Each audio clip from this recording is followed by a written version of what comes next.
Skill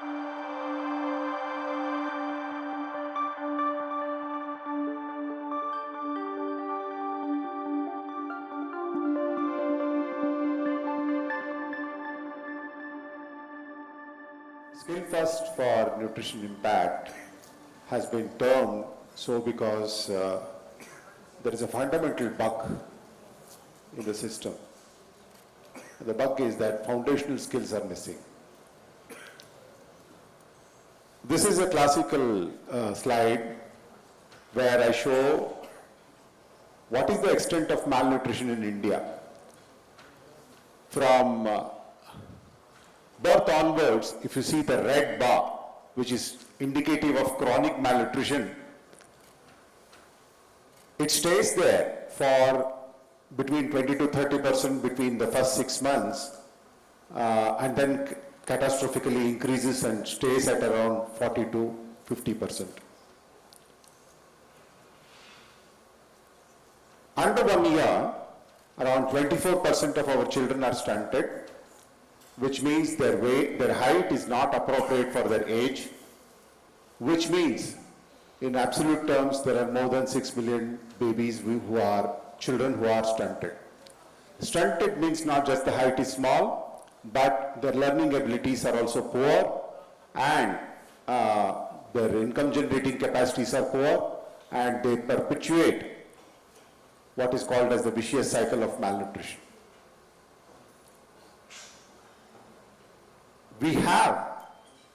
It's our firm belief that we have normalized status quo in malnutrition, accepting secular trends, or worse, it's our deep ability to unlearn things and learn new skills.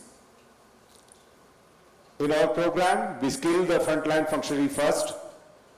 We mentor them with AI and machine learning enabled structures, which are leading to disproportionate impact in the population what we serve. What are the 3 things we are talking about? These are what we term as foundational skills. The first, in the spectrum of the 1,000 days, from becoming pregnant to the child becoming 1 year, approximately it covers 1,000 days. Count your carbs, please. Count your carbs and give high quality proteins. In the effective breastfeeding, in the breastfeeding period, we talk about hold, latch, and milk transfer. For even some of the doctors who are in this audience, hold, latch, and position, especially the cross-cradle hold, may be a novelty. And then when the child crosses 6 months of age, we focus on growth nutrients. This is a form which we use to train the frontline functionaries on protein and carbohydrate count.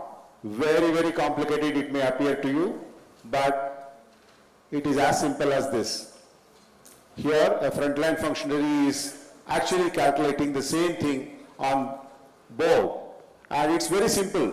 If you take a katori of rice, and if you don't know that there are 44 grams of carbohydrate in that, and 3 to 5 grams of protein in that, you will not know that just by eating 2 katoris of rice, you will be crossing your daily limit of carbohydrates. I'll spend some time in this slide. What we are having in the green arrow here, the green arrow is the first 6 months, and after 6 months, the period is noted as breastfeeding plus complementary feeding period. Our birth weight has to be around 3.3 kgs. In 3 months, our children should reach 6.4.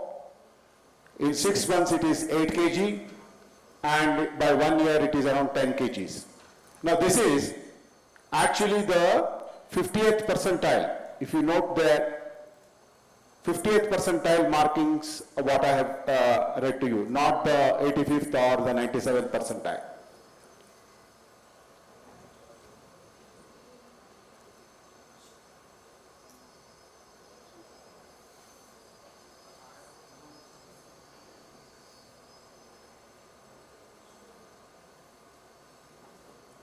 In this video, what you saw was that the nipple was pressed first, and then the darkish area around the nipple was presented.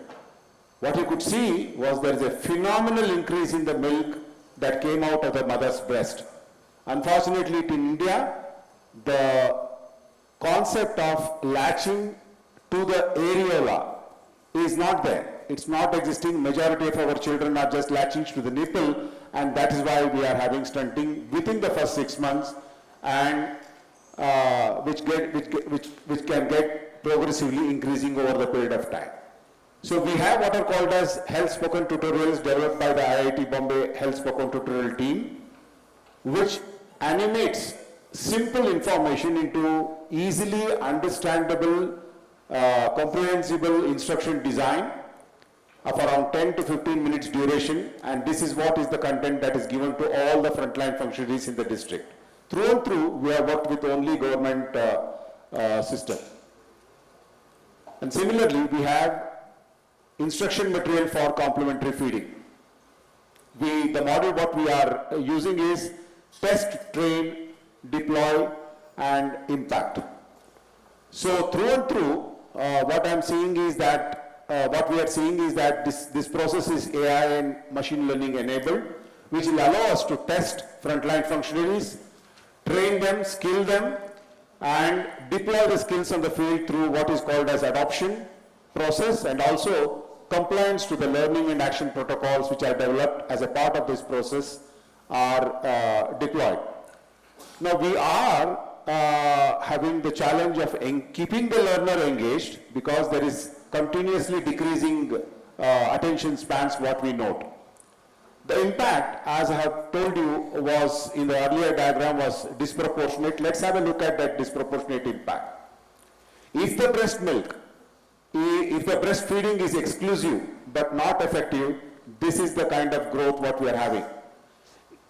Please note that the red line here, below which the growth is charted, actually indicates third percentile, and majority of our children are third percentile or below. Children don't die, therefore systems are not activated, which is a mortality-driven activation in our country. What happens if this child receives effective breastfeeding? This is how the child grows.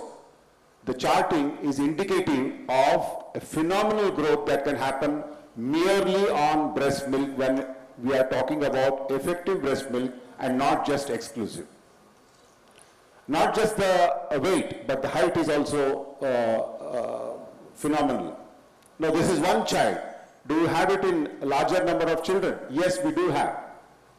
Look at the red and the green bars. Each one of them indicates what the proportion of children what we started with and the proportion of children what we ended.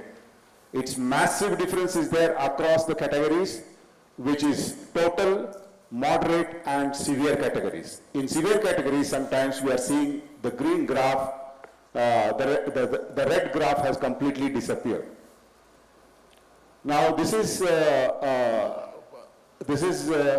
the height for it, the length kind of data. Again, there is a difference between what we are having in the initial stages and the end point stages. And what is very important is that some of these children are having what is called as wasting, that is severe malnutrition. Look at the severe malnutrition in these children. Started at around 6.3% and 6.7%, and then ended at, we didn't have severe malnutrition in our project areas. In absolute numbers, our project, this is the project level data, which started with 22% of children who are stunted. We remain with 7.3% of children who are stunted, which means approximately 3.7 million, if the data is projected to the population what we serve, will be out of chronic malnutrition.